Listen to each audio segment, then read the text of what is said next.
It's my pleasure to welcome to the studio in Lagos Mr. Desmond Majekodumi, environmental evangelist.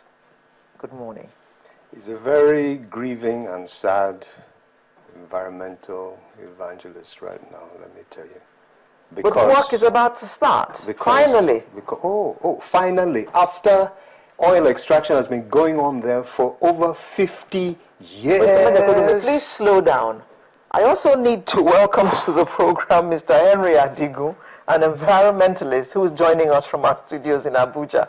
Good morning, Mr. Adigu. Good morning. Thank you for joining us. Well, Desmond is so fired up, he can't even wait to take off. Okay, yes, you may now make your comment. Benzene. Benzene. Do you know what that is?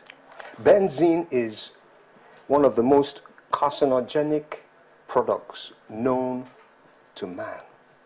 And it is also an extract from hydrocarbon.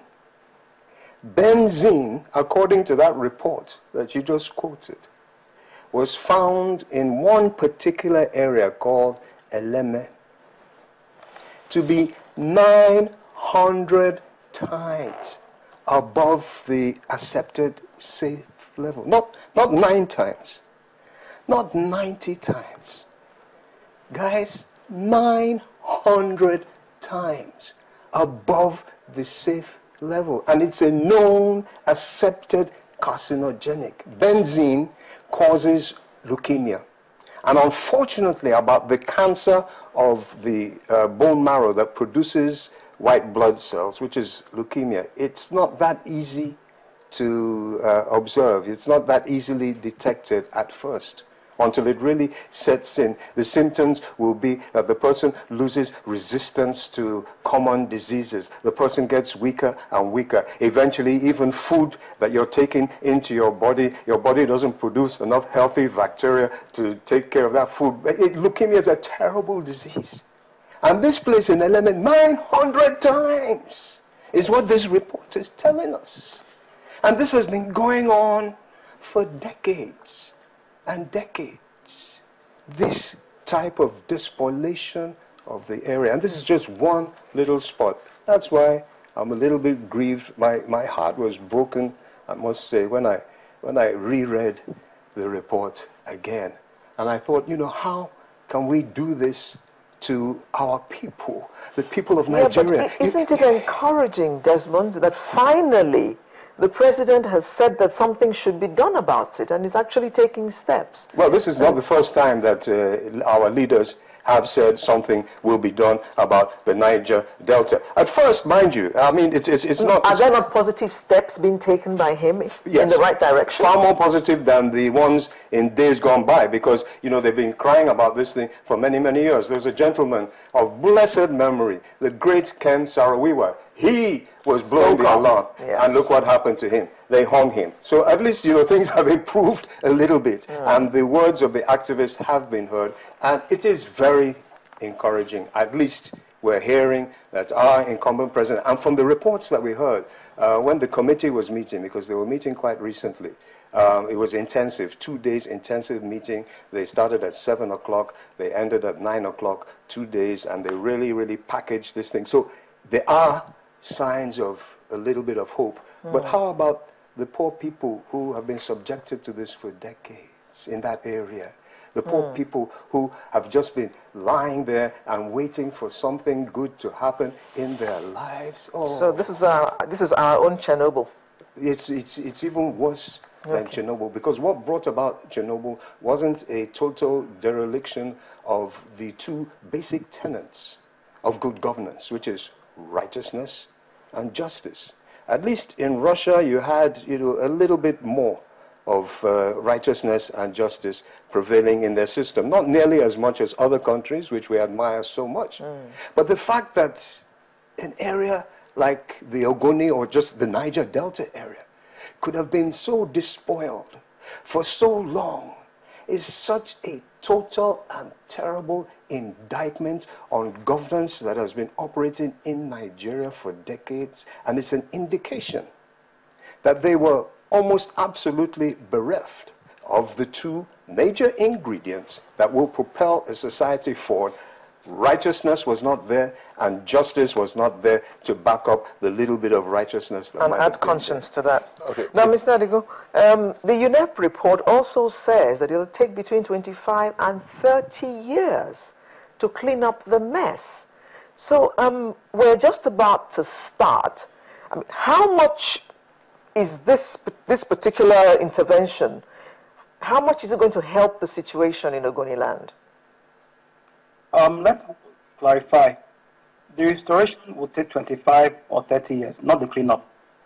Restoration of the mangrove swamps and the environment will take 25, 30 years. Okay. The cleanup can take place, will start off in 2 years' time and end maybe in about 5 years after it starts up. So it's a different kind of scenario.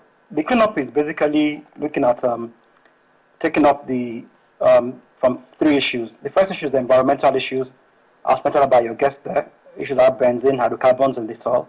Second issue is about regulatory frameworks around what agencies are best established to do the cleanup. Then the third part is about communication of the issues and ensuring that we don't have recurrence. We must commend the president for doing what he's doing. Like it was said, this is not the first attempt to do it. HIPEP was set up about 3 years ago by the past administration to do something like this, but it never happened.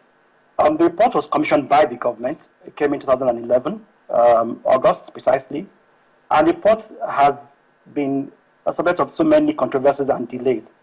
The biggest issues has been the agencies to implement it. Now, looking at the report, one of the things that came up about was the issue of EGASPIN. Again, just for some clarification, EGASPIN was a regulatory law promulgated in 1992 as a response to the activities by people like Sariwa and such. Now, Nostra DPR have not been able to properly interpret what EGASPIN is and trigger up an appropriate response to issues around cleanup. So it's not about the Ogoni per se, it's about all spills, how it's managed, our understanding of the environmental issues, and the contribution of people of Niger Delta themselves. Because in the report, it's not only the activities of NNPC Shell, there are also activities of people who do artisanal refining that contributes to it. So we have a lot of things to think about. The whole cost is estimated to be $1 billion. I think what Buhari has done now by giving $10 million is good. It's a small piece of the pie. Shell has to provide some more money and the government some more money. And I think in 2 years' time, the cleanup will start. It won't start tomorrow. There are a lot of things to do before it starts up. But I think it's a good step in the right process, and we'll get there. Okay, the cleanup will start in about 2 years. How much restoration will this cleanup provide for that area? And therefore, how much succor? Restoration is not going to happen by the cleanup. You know, the mangrove itself cleans up the environment itself.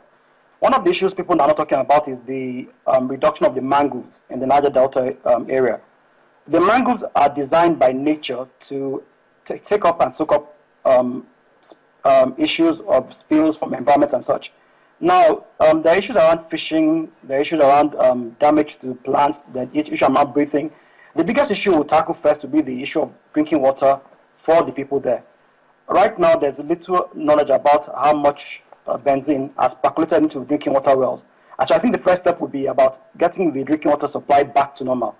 The life expectancy in the region has fallen to about 41 years of age, which is less than the 48, which is Nigerian average, because of these issues. A lot of wells are contaminated. So we start first with getting drinking water back into the system, get people to have access to clean water, and marking wells that are decontaminated. So it's basically starting up by giving information and raising awareness of the issues within the people themselves.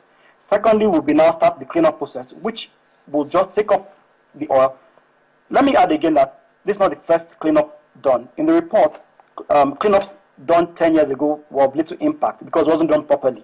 So it's not only cleaning up alone, it's cleaning up and doing it properly and doing it to the depth that the environment can restore itself.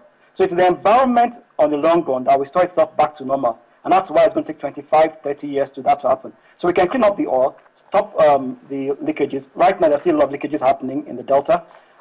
So it's all that process. And hopefully, we can learn from it.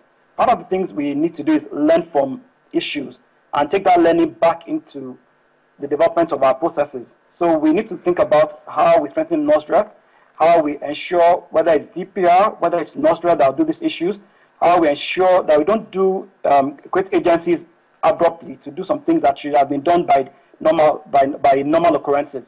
One of the things this shows is the failure of institutions to understand the responsibilities and their roles. And again, the fact that we don't have the strong mechanisms to cope with issues that arise. Okay, Harry, if I may come in here before we bring back Desmond. You talked about the mangroves that have been reduced. I mean, nature has put them there to naturally help to do a restoration process. Do you think a deliberate increase in the amount of mangroves would help? Certainly it will. There's a project going on around the world which is talking about carbon credits, which I think Nigeria has signed up to. And I think there's a test case happening in the Bayelsa State mangroves. If the mangrove understanding is put in the communities and the government can ensure we use the carbon credits in a way that helps the mangrove to restore itself, then we can do less. I think we focus too much on oil to the exclusion of other environmental causes as well.